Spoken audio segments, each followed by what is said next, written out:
Hello everyone. आज हम लोग अपना सोशियोलॉजी का क्रैश कोर्स स्टार्ट करने वाले हैं और ये क्रैश कोर्स 1 महीने तक चलेगा।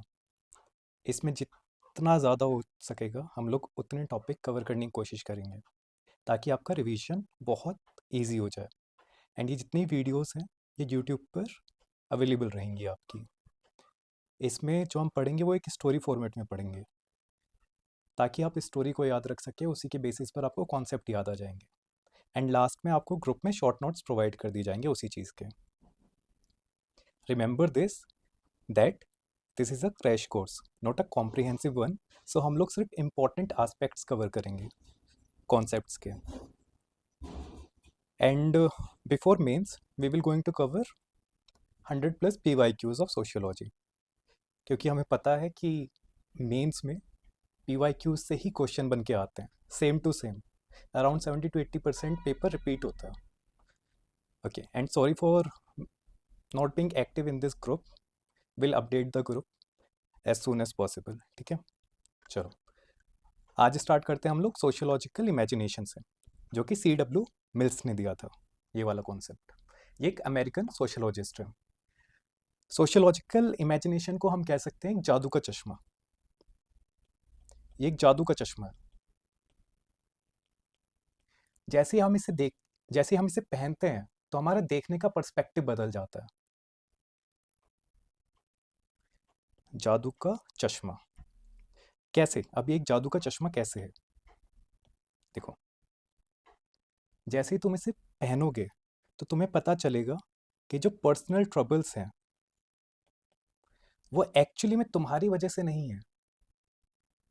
जो भी ट्रबल तुम फेस कर रहे हो, जैसे जॉब नहीं है, तो वो इस वजह से नहीं है बिकॉज तुम लेजी हो, वो इस वजह से है बिकॉज स्ट्रक्चरल इश्यूज है।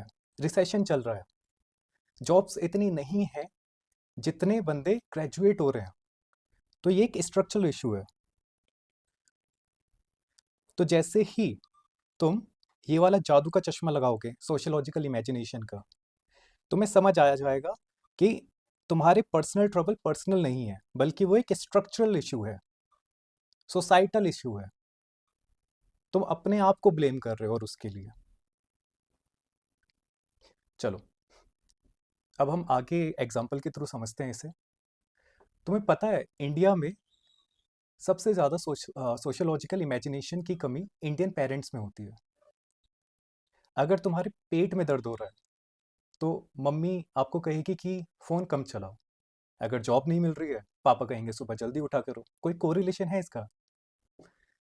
अगर तुम्हारा ब्रेकअप हो गया, चाची कहेगी नज़र लग गई होगी इसीलिए ब्रेकअप हो गया। तो ये जो कॉन्सेप्ट्स हैं, यहाँ पर ये सब पर्सनल ट्रबल है। और जैसे ही आप सोशियोलॉजिकल इमेजिनेशन का ये चश्मा लगाओगे, आपको समझ आएगा कि प्रॉब्लम तुम्हारे फ़ोन या नींद में नहीं है, बल्कि सोसाइटी के स्ट्रक्चर्स में है। जैसे मैंने जॉब का एग्जांपल दिया, तो जॉब इसलिए नहीं लग रही है आपकी क्योंकि रिसेशन है। ये एक पब्लिक इशू है। रिसेशन एक पब्लिक इशू है। आप नालायक नहीं हो। जब जॉब सी नहीं है तो जॉब लगेगी कहाँ से? अब यूपीएससी का ही अगर हम एग्जांपल ले, तो यूपीएससी क्यों क्लियर नहीं हो रहा है? अगर एक इंसान का क्लियर नहीं हो रहा है तो समझ सकते हैं भैया उसकी गलती होगी। अगर 5 का नहीं होता है तो समझ सकते हैं कि चलो यार 5 लोगों की गलती होगी। पर अगर लाखों लोगों का नहीं हो रहा है तो मतलब इस स्ट्रक्चर में कोई खोट है। इतनी वैकेंसीज ही नहीं है, चाहे आप दिन रात मेहनत कर लो तब भी 1000 बच्चों से ज़्यादा का सिलेक्शन नहीं होगा। आप दिन रात मेहनत करते रहें, 10,000 बच्चे, 1 लाख बच्चे, नहीं होगा। तो ये भी एक क्या है, स्ट्रक्चरल इशू है। जैसे ही आप ये सोशियोलॉजिकल इमेजिनेशन का चश्मा लगाओगे, आपको हर जगह स्ट्रक्चर के इश्यूज दिखने स्टार्ट हो जाएंगे। ठीक है, चलो अब आगे चलते हैं।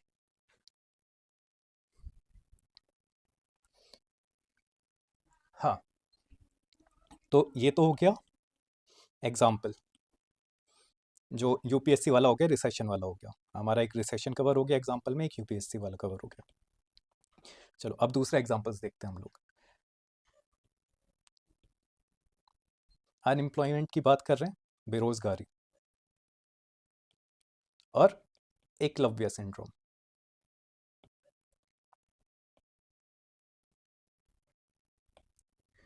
देखो, अब एकलव्य सिंड्रोम क्या है ये?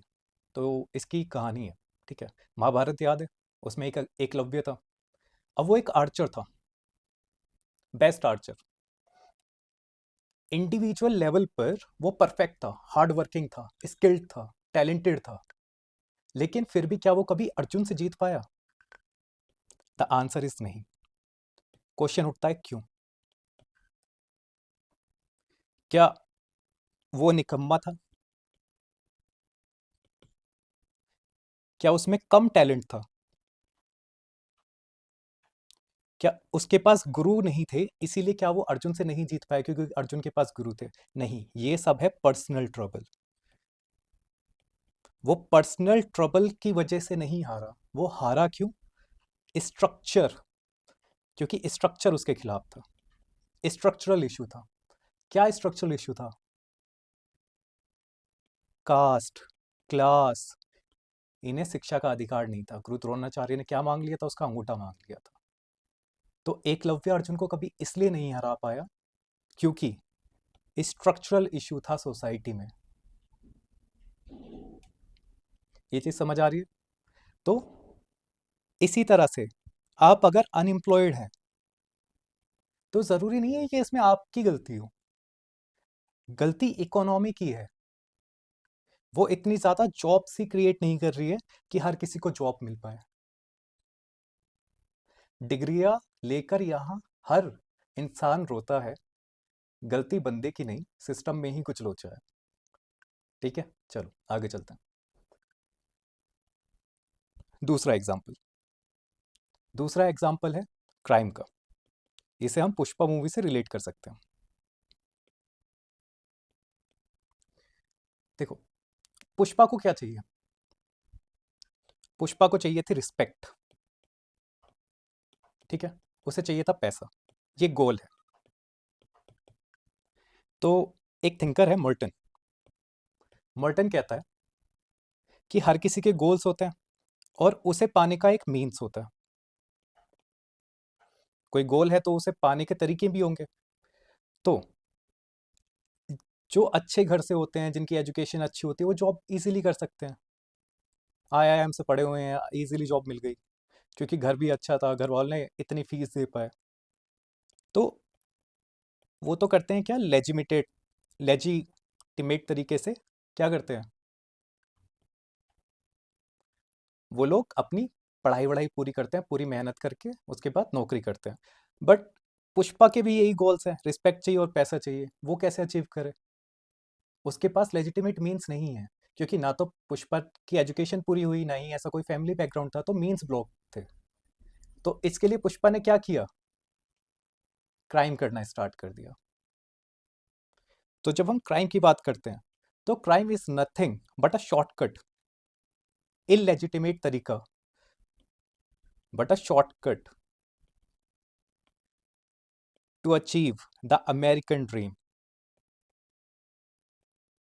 और अमेरिकन ड्रीम क्या है? पैसा होना चाहिए आपके पास, पावर होनी चाहिए आपके पास। तो हर कोई इसे अचीव करने की कोशिश कर रहा है। जिसके पास मीन्स है कि हाँ भाई फैमिली बैकग्राउंड ऐसा है, वो लेजिटिमेट तरीके से कर रहा है। जिसके पास नहीं है वो इलेजिटिमेट तरीके से कर रहा है। चलो, ये हो गया दूसरा। तो अब यहां पर स्ट्रक्चर इशू कैसे है ये? क्योंकि सोसाइटी ने ये चीज बनाई, आपके लिए गोल सेट कर दिया सोसाइटी ने। क्या अगर तू अमीर है तभी तेरी इज्जत होगी सोसाइटी में? रिक्शा वाले की नहीं हो रही, आईएएस ऑफिसर की हो रही है, यही तो है। अंबानी की होती है, कोई सड़क पर भीख मांग रहा है, उसकी नहीं हो रही है, इज्जत ही नहीं है। तो उसे भी इज्जत चाहिए तो क्या करना पड़ेगा? चोरी डकैती ये सारी चीजें करनी पड़ेगी। तो आप गरीब हैं, आप चोरी कर रहे हैं, बहुत बार हम लोग इसे पर्सनल ट्रबल की तरह देखते हैं। बट नहीं, ये एक स्ट्रक्चरल इशू है क्योंकि सोसाइटी ने आपके लिए गोल्स तो सेट कर दिए बट मीन्स दिए नहीं। इतने गवर्नमेंट कॉलेजेस खोले नहीं, गवर्नमेंट जाने के लिए बच्चों को प्रेरित नहीं किया, गवर्नमेंट कॉलेज चले भी गए तो वहां पर ऐसी पढ़ाई नहीं है, सो ऑन। ठीक है, ओके। तीसरा एग्जाम्पल है एल्विन टॉफलर का।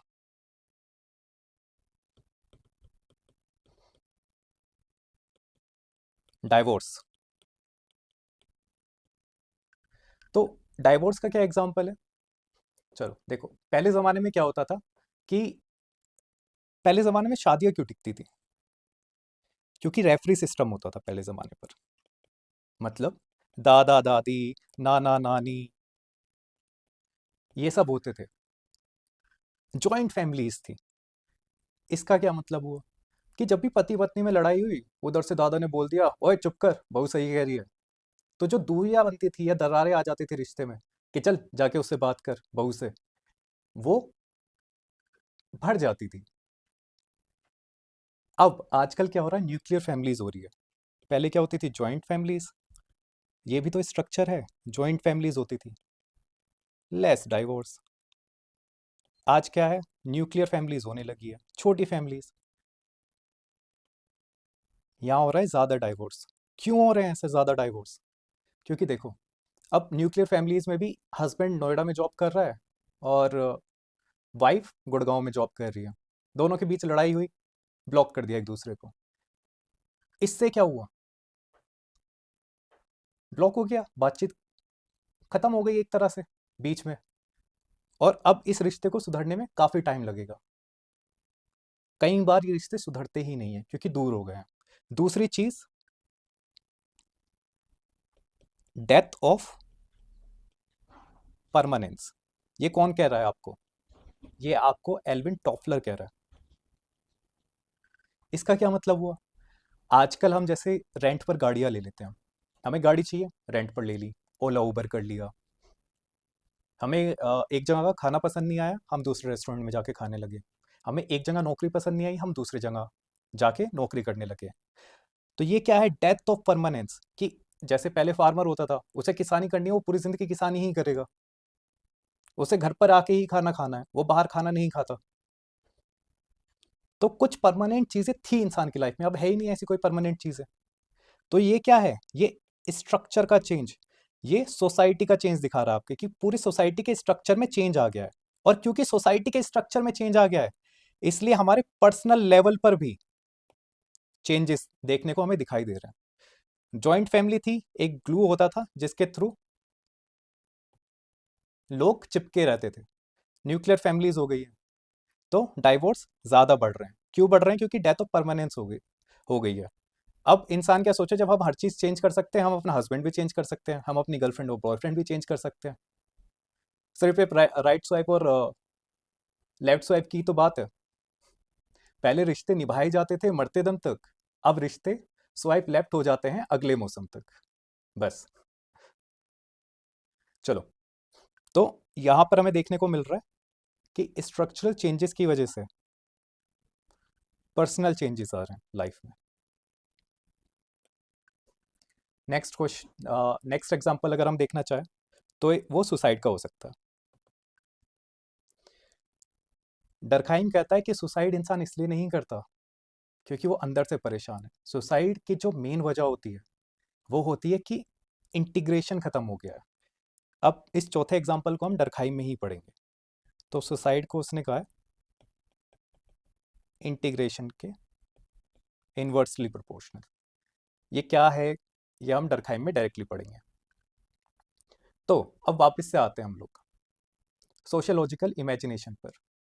तो आप जैसे ही सोशियोलॉजिकल इमेजिनेशन का चश्मा पहनेंगे, आपको समझ आ जाएगा कि आपके पर्सनल ट्रबल नहीं है बहुत सारी चीजें सोसाइटी में, वो एक स्ट्रक्चरल इशू है। सोसाइटी में करप्शन हो रहा है, ये भी एक स्ट्रक्चरल इशू है।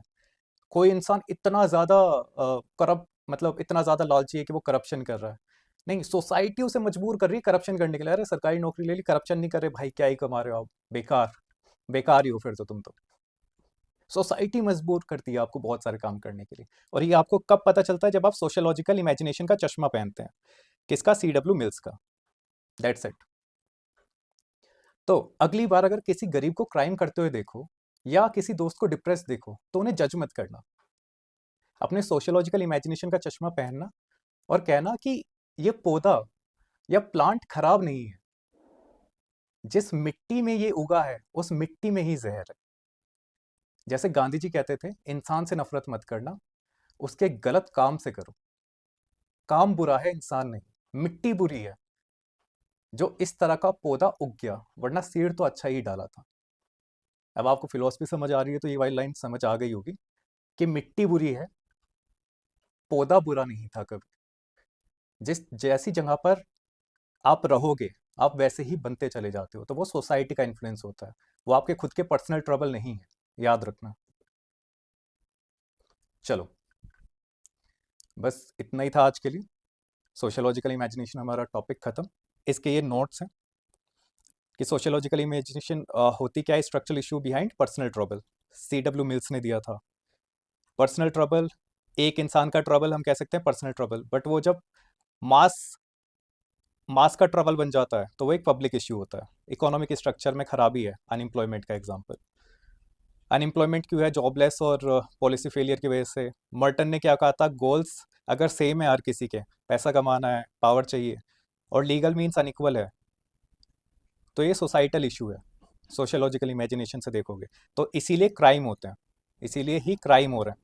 क्राइम इसलिए नहीं हो रहा है कि किसी का क्रिमिनल नेचर है, क्राइम इसलिए हो रहा है क्योंकि गोल सबके लिए सेम है, बट लीगल मीन सबके लिए सेम नहीं है उसे अचीव करने के। डाइवोर्स क्यों हो रहा है? क्योंकि शिफ्ट हो गए हम जॉइंट फैमिली से न्यूक्लियर फैमिली में, एल्विन टॉफलर कह रहे हैं। सुसाइड क्यों हो रहा है? क्योंकि सोशल बॉन्ड्स वीक हो गए हैं। Structural issue lead to personal problems, society shapes individual life chances, people fail not alone but within unequal social structures. ये दो लाइन भी आप लिख सकते हो। तो ये शॉर्ट नोट्स थे आज के। खत्म आज का टॉपिक, कल मिलते हैं।